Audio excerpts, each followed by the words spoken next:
Senhor, irmãos, meu nome é Mariana, estou aqui com o Marcial, meu marido.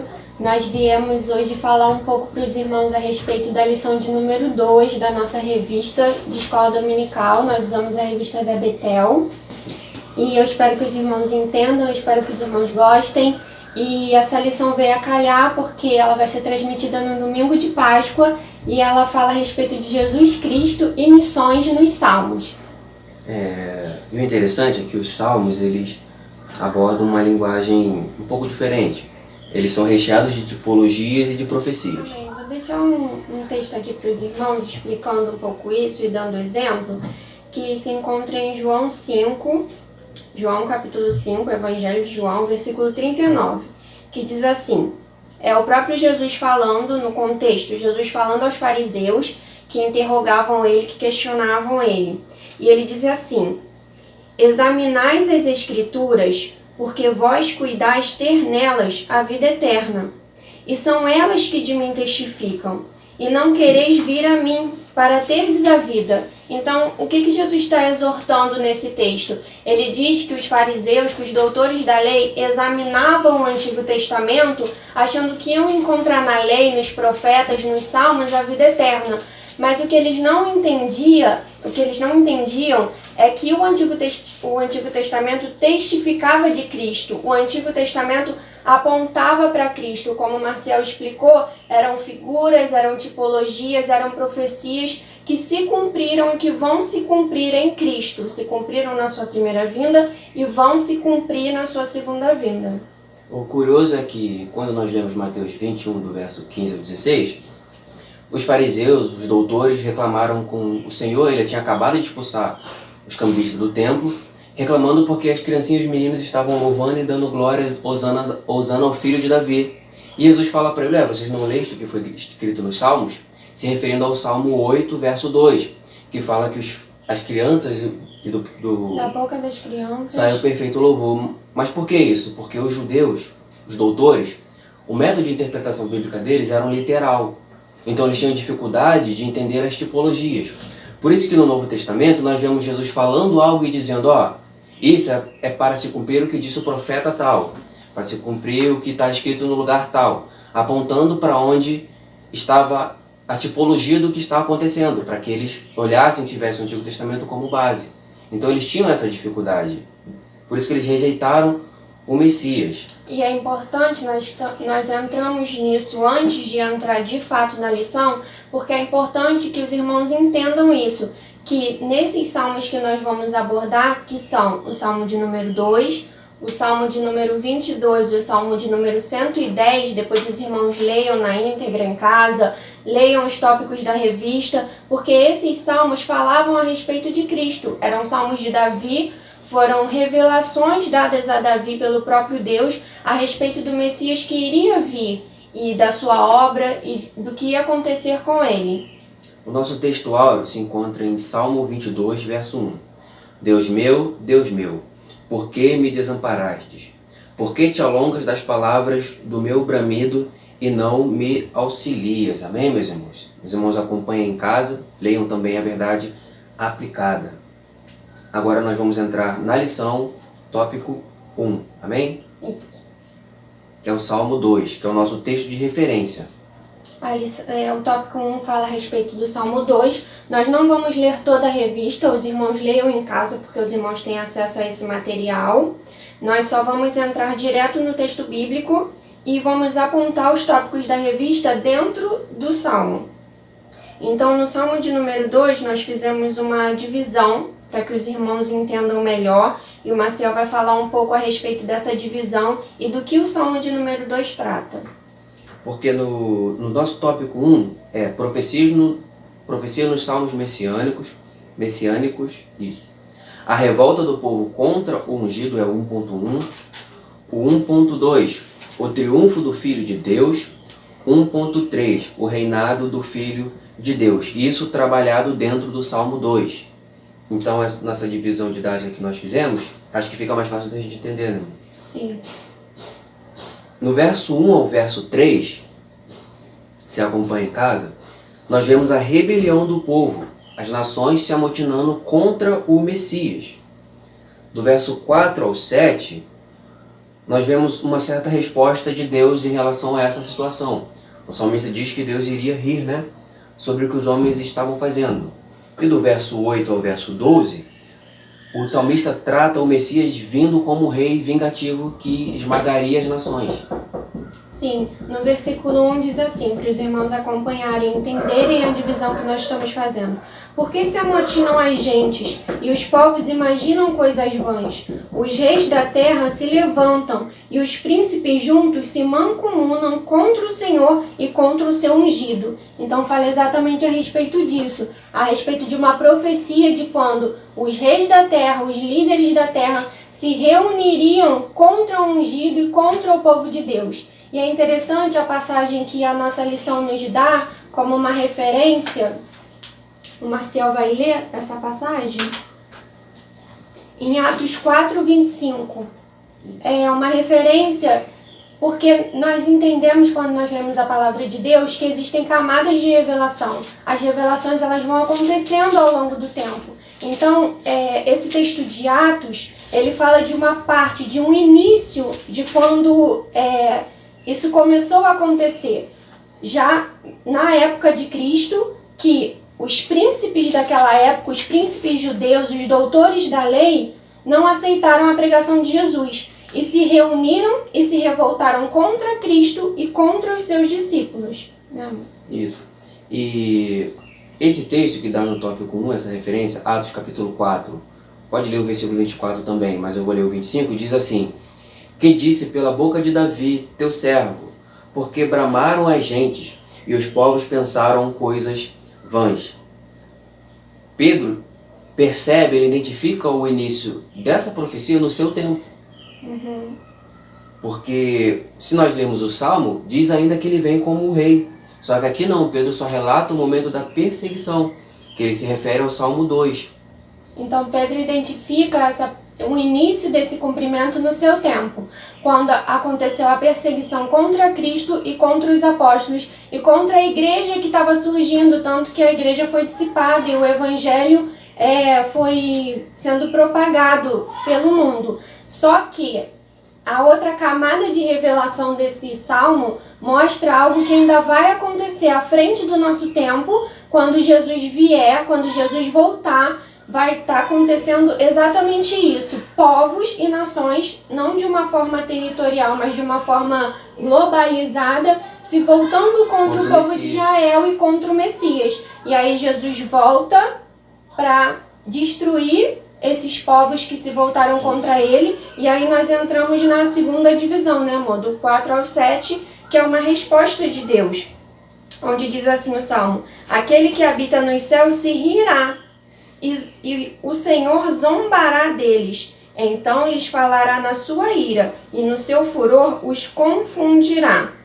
Eu, porém, ungi o meu rei sobre o meu santo monte Sião. Então está falando de um momento em que Jesus volta em Israel, né? Já está falando de algo à frente do nosso tempo, da segunda vinda de Cristo. E a outra divisão, da parte 8 à parte 12, mostra um juízo de Deus para essas nações.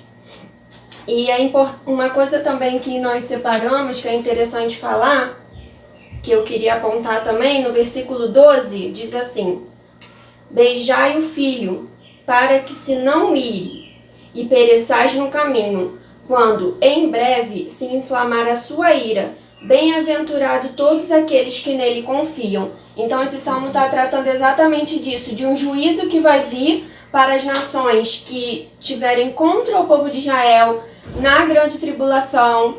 Então são camadas de revelação, mas Pedro identificou esse início lá no tempo dele. Porque ainda hoje a igreja é perseguida em muitos lugares. Nós aqui no nosso país temos liberdade de falar do evangelho, temos liberdade de gravar esse vídeo, mas em muitos lugares a igreja é perseguida. E essa perseguição acontece hoje e vai acontecer num tempo futuro. E esse versículo 12 é interessante, que fala: bem-aventurados todos aqueles que nele confiam. Então, bem-aventurados somos nós que cremos em Cristo, bem-aventurados são as nações que não se voltarem contra Israel naquele grande dia. Então é um salmo muito profundo, dava para nós ficarmos muito tempo falando sobre isso, porque entraria em escatologia e seria uma aula só sobre isso, mas nós quisemos pontuar essas partes para os irmãos. Amém?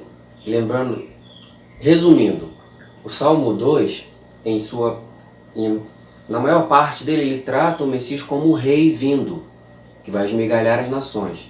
Isso ainda não aconteceu porque isso é um salmo que se refere ao reino milenar de Cristo. Há muitas linhas, há muitas discordâncias, mas a perseguição começou a acontecer, mas ele ainda não esmigalhou nenhuma nação com vara de ferro. E aí ele aconselha também ó reis da terra, sede prudentes e deixai-vos instruir por ele, pelo Messias. Amém, meus irmãos? Então o Salmo 2 trata Cristo como o rei vindo. Amém. Vamos passar então, irmãos, para o tópico 2, que fala a respeito do Salmo 22. O tópico 2 fala o sofrimento do Messias. O 2.1, sujeição ao abandono. O 2.2, zombaria e desprezo. E o 2.3, o sofrimento não lhe impediu de cumprir a missão. Lembrando que esses subtópicos que o autor da revista ele separou, que foi muito bem embasado dentro dos textos, dos capítulos, que você consegue perceber essas subdivisões dentro do texto. Sim. O Salmo 22, diferente do Salmo 2, que é um salmo de revelação profético, o Salmo 22 é também um salmo de revelação profética, mas é um salmo completamente tipológico. Sim. E Davi tipifica Cristo aqui nesse salmo muito bem. Porque quando as pessoas, foi o rei Davi que escreveu esse salmo, e quando as pessoas liam, poderia parecer que ele estava falando da sua vida ou de algum sofrimento que ele passou, mas na verdade não, ele estava tipificando o sofrimento que o Messias ia passar na cruz. Tudo que Jesus passou, todo o sofrimento, todo o desprezo que ele passou quando foi crucificado, quando foi morto em favor de nós. Logo no verso 1, faz lembrar do sofrimento dele no Getsemane. Sim, no aquele versículo momento de agonia, de sensação de abandono e de desespero. No versículo 1 ele diz: Deus meu, por que me desamparaste? Por que te alongas das palavras do meu bramido e não me auxilia? Deus meu, eu clamo de dia e tu não me ouves, de noite e não tenho sossego. E lembrando que Jesus professou esse primeiro versículo quando estava na cruz sendo crucificado. E isso é muito interessante porque quando Jesus disse isso, ele estava rodeado por judeus, tanto pessoas que estavam ali para escarnecer dele, quanto pessoas que estavam ali sofrendo pelo que estava acontecendo. Alguns dos seus discípulos, as mulheres que o seguiam. Então, quando ele disse isso, algumas pessoas pensaram, ele está clamando por ele.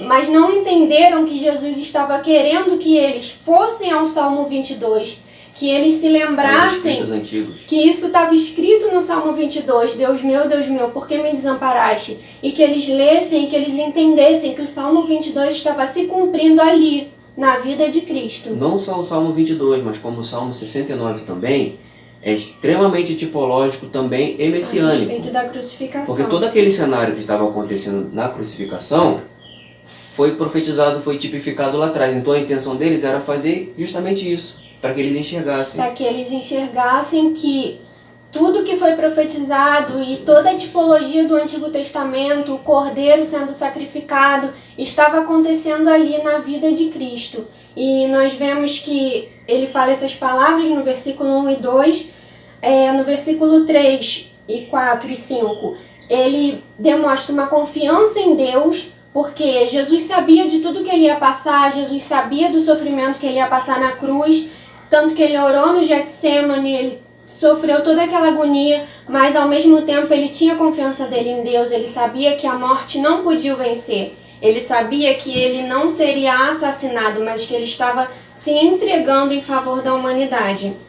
E a partir do versículo 7, ele mostra também toda a zombaria, tudo o que estava acontecendo ali, todo o escárnio que aquelas pessoas que foram contra Jesus estavam fazendo. Ele diz assim: todos que me veem zombam de mim, estendem os lábios e meneiam a cabeça dizendo: confiou no Senhor, que o livre.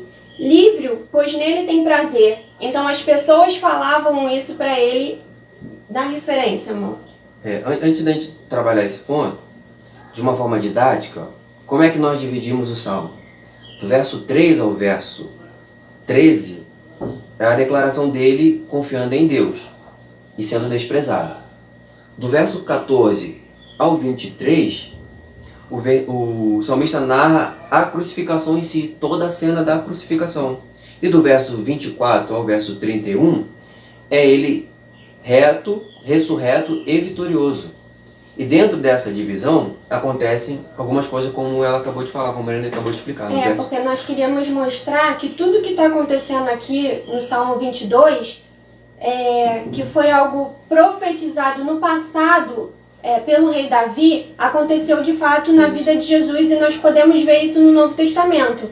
Então essa parte que ele fala que as pessoas zombavam, Davi diz, zombavam, meneavam a cabeça e diziam, verso 7, verso 8. Por que você não salva a si mesmo? E isso aconteceu no Novo Testamento, na crucificação de Cristo. Mateus capítulo 27, do verso 41 ao 43, narra justamente isso aqui, esse momento de zombaria. E no decorrer do Salmo, continua acontecendo. Por exemplo, lá no verso 16 do Salmo 22, relata as mãos furadas, a mão dele sendo furada, sendo pregado, os pés sendo transpassados. E aí Lucas, lá no capítulo 24, no verso 39 ao 40, ele narra esse episódio. No verso 18 do Salmo 22, diz assim, repartem entre si as minhas vestes e lançam sorte sobre a minha túnica. João 19, 23, 24 narra essa cena dos soldados entre si, repartindo. Eles falam, não vamos rasgar, vamos pegar as túnicas dele e vamos ver com quem vai ficar isso aqui. E o curioso, como a gente falou antes, no Salmo 69, do verso 21, narra ele tendo sede, e o salmista diz que deram para ele fel, deram vinagre para ele.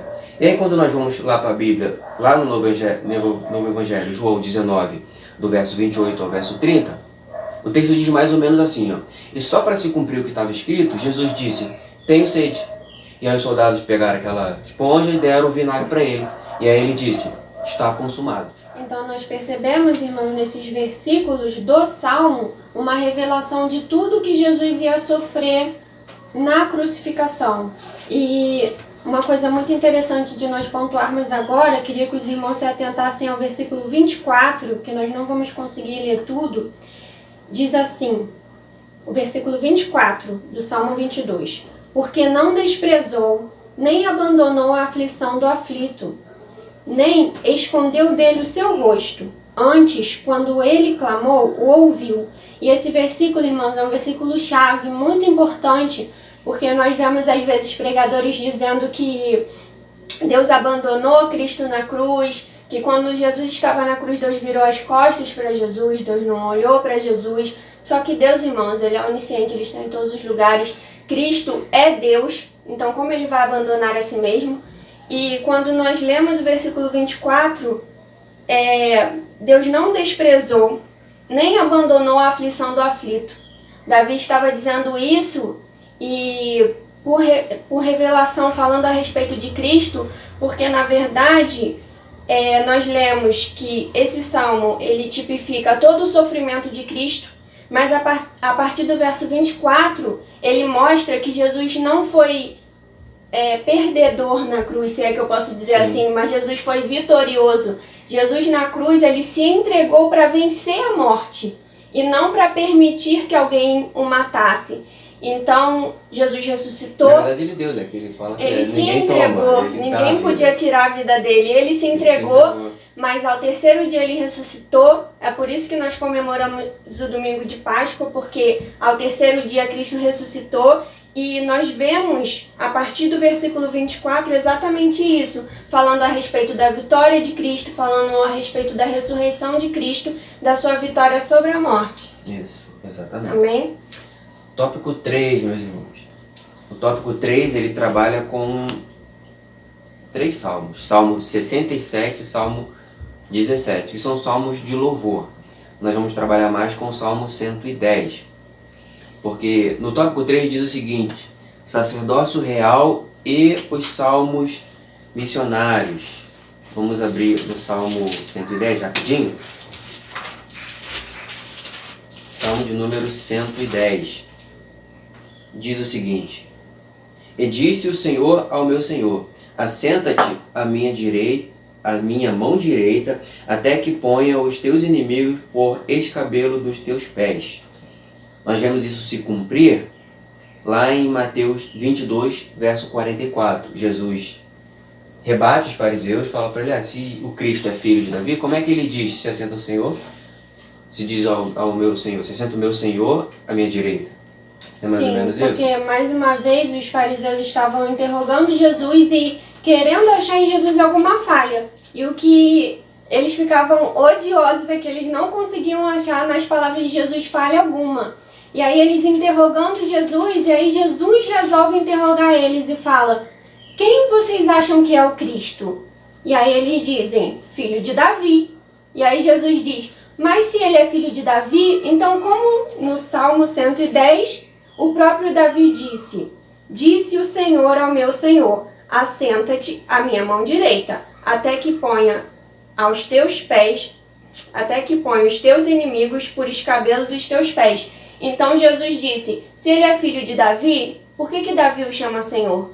Mas o que Jesus estava querendo pegar eles e ninguém soube responder é porque, exatamente como o Marcel explicou, eles entendiam o Antigo Testamento letra por letra como algo apenas material e desse mundo. Eles não entendiam que a palavra de Deus é espiritual. Eles achavam que o Messias seria uma pessoa da descendência de Davi que iria nascer e iria reinar de forma terrena e iria fazer com que o povo de Israel nessa terra fosse uma nação poderosa e dominante, de forma apenas terrena. Eles não entendiam que o Cristo, que o Messias viria sim da raiz de Davi, mas que viria para implantar um reino espiritual, que viria para salvar as nações, para alcançar as nações através da sua palavra e formar um reino espiritual e não apenas um reino terreno como eles imaginavam. Mas que ele também vai fazer, mas não era para aquele Sim, não era para aquele momento. No Salmo 110, verso 4, diz o seguinte: Jurou o Senhor e não se arrependerá. Tu és um sacerdote eterno segundo a ordem de Melquisedeque. E o autor da lição, ele dá uma referência no 3.1 sobre Hebreus capítulo 4, verso 14, 15 e 16. Diz assim, visto que temos um grande sumo sacerdote, Jesus, Filho de Deus, que penetrou nos céus, retenhamos firmemente a nossa confissão, porque não temos um sumo sacerdote que não possa compadecer-se das nossas fraquezas, porém um que, como nós, em tudo foi tentado, mas sem pecado. Cheguemos, pois, com confiança ao trono da graça, para que possamos alcançar misericórdia e achar graça, a fim de sermos ajudados em tempo oportuno. O Salmo 110 trata isso como um sacerdócio e fala da ordem de Melquisedeque. Lá em Hebreus 7, fala que Melquisedeque não tinha início, origem, nem fim, não tinha tribo, não tinha descendência. Abraão chega diante dele, entrega os dízimos para ele. E em Hebreus 7, o escritor aos Hebreus vem dizendo, não tem descendência da Melquisedeque de tribo. E ele diz o seguinte, nem na tribo de Judá houve referência a sacerdócio. E o Cristo, Jesus, é o nosso sumo sacerdote. Ou seja, resumindo o que ele vem explicando, que ele é da ordem de Melquisedeque, no sentido de eterno. Já estava, é rei de paz, rei de justiça, rei de Salém. Antes do início ele já era o nosso sumo sacerdote. E algumas pessoas confundem, se muda o sacerdócio, muda a lei, por causa do sacerdócio que vem ali da tribo de Levi, mas não mudou o sacerdócio. Porque antes de existir a tribo de Levi, já existiu o sacerdócio eterno, tipificado em Melquisedeque, e continua em Cristo até hoje, até nós. Porque aqui entram umas questões mais polêmicas de dízimo, o pessoal fala que não precisa porque mudou o sacerdócio, mas na verdade não mudou. Cristo continuou sempre sendo o nosso sumo sacerdote. Amém, meus irmãos? Amém. Sumo sacerdote da ordem de Melquisedeque, mostrando mais uma vez que no Antigo Testamento, esse rei de Salém, que alguns dizem que é Jerusalém, ele era um tipo de Cristo, que ele era rei, sacerdote e profeta no seu tempo. E esses salmos também mostram a Cristo como rei, sacerdote e profeta. No Salmo 22, Cristo como um sacrifício, como um sacerdote. No Salmo 2, Cristo como um rei. Vindo. E toda essa profecia a respeito de Cristo se cumprindo no Novo Testamento. Amém, meus irmãos? Tem muito mais coisas para falar. É claro que nós não sabemos tudo, mas esperamos que os irmãos pegaram alguma coisa com a gente. Amém, meus irmãos? Então... Estude a revista com mais calma, dá uma olhada em todas as referências que o autor coloca aqui e compara com os textos bíblicos. Amém, meus irmãos? Até a próxima lição. Deus abençoe vocês. Amém. Feliz Páscoa para todos.